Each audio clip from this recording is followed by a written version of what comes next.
স্নেহের ছাত্রছাত্রী, তোমাদের অনেক দিনের আবদার ছিল যে শুধু থার্ড সেমিস্টার নয়, ফার্স্ট সেমিস্টারেরও যেন ক্লাস দেওয়া হয়। ফার্স্ট সেমিস্টার তোমরা স্কুলে বসে স্কুলের কোশ্চেনে পরীক্ষা দেবে, স্কুলের স্যার ম্যাডামরাই খাতা দেখবেন, সেই হিসাবে আমি এতটা ক্লাস দিইনি। কিন্তু এবারে যেটা থাকছে সেটা মডেল প্রশ্নোত্তর, তাই প্রত্যেকটা ক্লাস কিন্তু দেখতে থাকবে। প্রাকৃতিক ভূগোল, মানবীয় ভূগোল, ভারতের ভূগোল, সেখান থেকে যে পোর্শনে প্রশ্ন আসার কথা সেই পোর্শনেই এই মডেল সেটগুলোতে থাকবে। শুধু তাই নয়, সিম্পল বা বেসিক টাইপের যেরকম প্রশ্ন থাকবে, শূন্যস্থান পূরণ, বাম স্তম্ভ ডান স্তম্ভ মেলানো, অ্যাজারশন রিজনিং, সত্য মিথ্যা, কেস কোড ভিত্তিক, চিত্রভিত্তিক সমস্ত প্রশ্ন থাকবে। তাই অবশ্যই চ্যানেলটা সাবস্ক্রাইব করবে, বন্ধুদের মাঝে গুরুত্বপূর্ণ এই তথ্যটা শেয়ার করে দেবে এবং চ্যানেলে যাবে, যে ভিডিওস এবং প্লেলিস্টে যাবে, দেখবে সুন্দর করে সমস্ত ক্লাস সাজানো আছে। অবশ্যই প্রত্যেকটা ক্লাস দেখো। ফার্স্ট সেমিস্টার এই যে পদ্ধতি, তাতে তোমরা এই প্রথম পরীক্ষা দিচ্ছ, তাই প্রত্যেকটা ক্লাস তোমাদের ভীষণ কাজে লাগবে। তো চলো শুরু করা যাক। আজকে সেট নাম্বার 2 মানচিত্র অঙ্কন প্রস্তুত এবং অধ্যয়ন যিনি করেন তাদের কি বলা হয়? তাদের বলা হয় সিএটি সঠিক উত্তর কার্টোগ্রাফার। নিম্নলিখিত স্তম্ভগুলির থেকে সঠিক জোড়া তৈরি করো এবং সঠিক বিকল্প চিহ্নিত করো। দর্শন, ভূতত্ত্ব, ভূজলবিদ্যা, নৃতত্ত্ববিদ্যা, সমুদ্রবিদ্যা, ভূগোল চিন্তন, সাংস্কৃতিক ভূগোল, ভূমিরূপবিদ্যা। এখানে এই 1 2 3 4-এর সাথে ABCD মিলানো হবে। এখানে সেভাবে 4টি অপশন দেয়া আছে, তার মধ্যে একটি সঠিক, বাকিগুলি কিন্তু ভুল। আমরা যদি সঠিকভাবে সাজাই তাহলে সঠিক উত্তর হচ্ছে B80, অর্থাৎ 1-এর সাথে যাচ্ছে B, 2-এর সাথে D, 3-এর সাথে A, 4-এর সাথে C। এরপরে 3-এর দাগে ছায়াপথগুলির মধ্যে দূরত্ব স্থিতিশীল না হ্রাসমান না ক্রমবর্ধমান না বিকল্পভাবে ক্রমবর্ধমান ও ক্রমহ্রাসমান? সঠিক উত্তর সি, ক্রমবর্ধমান। এরপরে 4-এর দাগে দেখো অ্যাজারশন রিজনিং আছে, এটিও তোমাদের কাছে নূতন। অ্যাজারশন এখানে যেটি থাকবে তাকে সঠিক ব্যাখ্যা দিচ্ছে কিনা, অর্থাৎ কারণটি তার সঠিক ব্যাখ্যা কিনা, তার জন্য বা 4টি অপশন আছে যে এ দুটো সঠিক বা একটি আরেকটি সঠিক ব্যাখ্যা দিচ্ছে কিনা, এ আর দুটোই সঠিক না ভুল, এই রকমভাবে কিন্তু 4টি অপশন থাকবে। এটা একটু জটিল হবে তোমাদের কাছে, একদম নূতন। এখানে অ্যাজারশনটা আমি একটুখানি তোমাদেরকে পড়ে দিই। পৃথিবীর স্তরযুক্ত কাঠামো আছে, আরে পৃথিবীপৃষ্ঠ থেকে যত পৃথিবীর অভ্যন্তরে যাওয়া যাবে তত পদার্থের ঘনত্ব কমতে থাকবে। এখানে 4-এর দাগে সঠিক উত্তর হচ্ছে সি, এ সঠিক কিন্তু আর সঠিক নয়, অর্থাৎ পৃথিবী থেকে যত ভেতরের দিকে যাওয়া যায় ঘনত্ব কমে না বরং বাড়ে। আমরা জানি লোহা নিকেল দিয়ে পৃথিবীর অভ্যন্তর ভাগটা গঠিত। এরপরে 5-এর দাগে ভূমিকম্পের তরঙ্গ যে অঞ্চলে রেকর্ড হয় না সেটি পরিচিত যে অঞ্চল নামে? সঠিক উত্তর হচ্ছে এটি ছায়া অঞ্চল। মহাদেশীয় ভূত্বকের গড় গভীরতা হচ্ছে 30 কিমি। কোন ধরনের আগ্নেয়গিরিতে সান্দ্র লাভা প্রবাহিত হয়? সান্দ্র মানে থকথকে, লাভা প্রবাহিত হয় বিমিশ্র আগ্নেয়গিরিতে।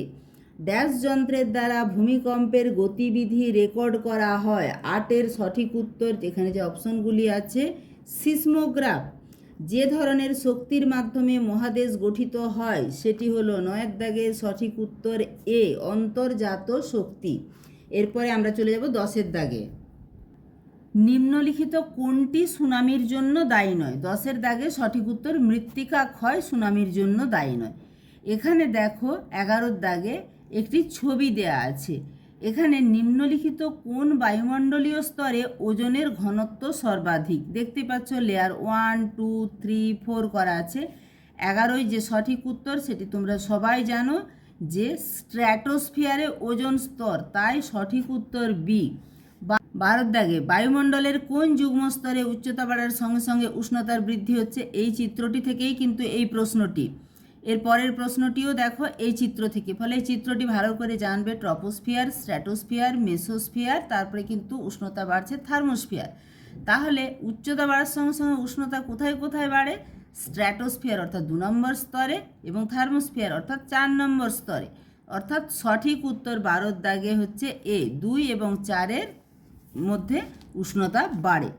বায়ুমণ্ডলের কোন স্তরে সর্বনিম্ন উষ্ণতা লক্ষ্য করা যায়? এখানে মেসোস্ফিয়ার 3 নম্বর স্তরে উষ্ণতা সর্বনিম্ন।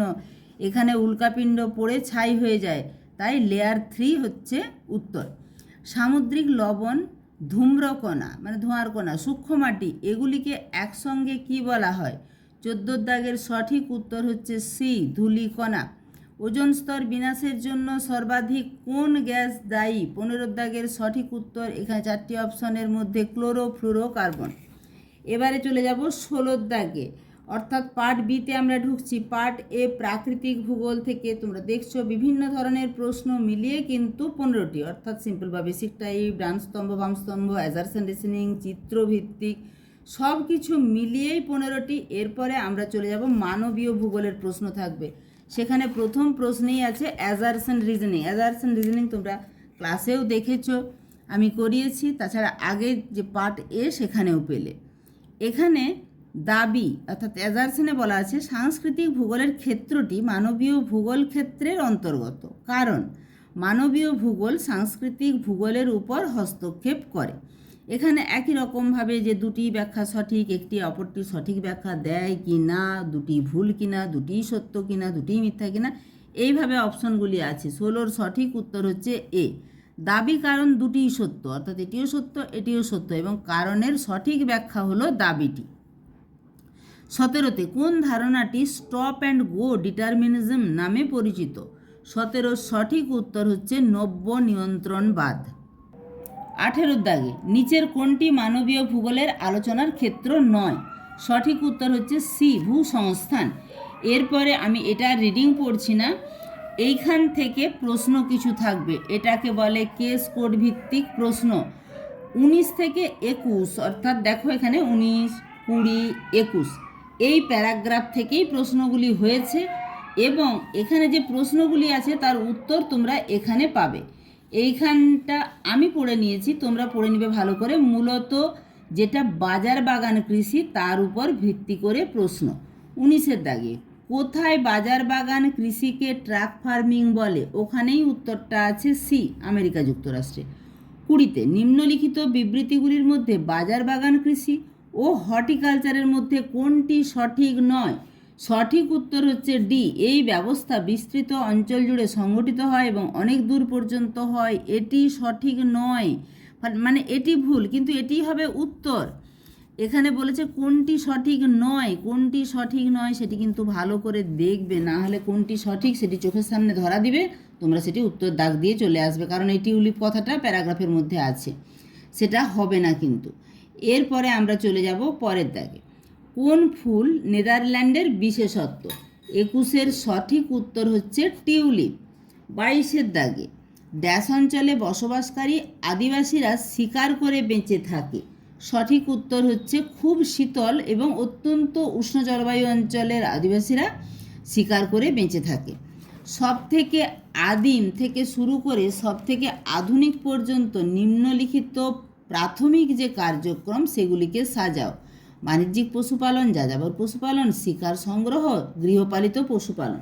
এটা যদি আমরা সুন্দর করে পরপর সাজাই তাহলে প্রথমে হচ্ছে 3-এরটি, তারপরে 4-এরটি, তারপরে 2-এরটি, তারপরে 1-এরটি, অর্থাৎ সঠিক উত্তর বি। নিচের কোন ধরনের খনিতে বৃহৎ ও দ্রুত উৎপাদন পাওয়া যায়? 24 দাগের সঠিক উত্তর সি, খোলা ঢালাই খনন। সঠিক উত্তর সি এর দাগের খোলা ঢালাই খনন। এরপরে 25 দাগে 25 ব্রাজিলের কোন প্রদেশে সবথেকে বেশি কফি উৎপাদিত হয়? সঠিক উত্তর বি, মিনাস গেরাইস। খুব গুরুত্বপূর্ণ প্রশ্ন। পৃথিবীর বৃহত্তম কার্পাস উৎপাদক দেশ কোনটি? 26 সঠিক উত্তর ডি, চীন। নিচের কোন ক্ষেত্রে নিযুক্ত ব্যক্তিরা স্বর্ণালী পোশাক শ্রমিক হিসাবে পরিচিত? 27 সঠিক উত্তর ডি, অতিনব্য। এরপরে পার্ট সি, ভারতের ভূগোল থেকে নিম্নলিখিত দ্রাঘিমাগত বিস্তৃতির মধ্যে কোনটি ভারতের সীমার জন্য প্রাসঙ্গিক? 28 সঠিক উত্তর সি, 68 ডিগ্রি 7 মিনিট পূর্ব থেকে 97 ডিগ্রি 25 মিনিট পূর্ব। 29 দাগে ভারতের বৃহত্তম আন্তর্জাতিক সীমানা রয়েছে ড্যাশের সঙ্গে? এটা তোমরা সবাই জানো যে বাংলাদেশের সঙ্গে। নিচের কোন নদীটি একটি গ্রস্ত উপত্যকার মধ্য দিয়ে প্রসারিত হয়েছে? 30 সঠিক উত্তর এ, তাপ্তি। আরাবল্লী পর্বতমালার সর্বোচ্চ শৃঙ্গ? ডি, গুরু শিখর। কোন নদীটি দক্ষিণী গঙ্গা নামে পরিচিত? 32 দাগের সঠিক উত্তর তোমরা সবাই জানো, ক্লাস 10 থেকে পড়ছো, গোদাবরী। আর পবিত্রতার দিক থেকে দক্ষিণের গঙ্গা বলা হয় কৃষ্ণা নদীকে।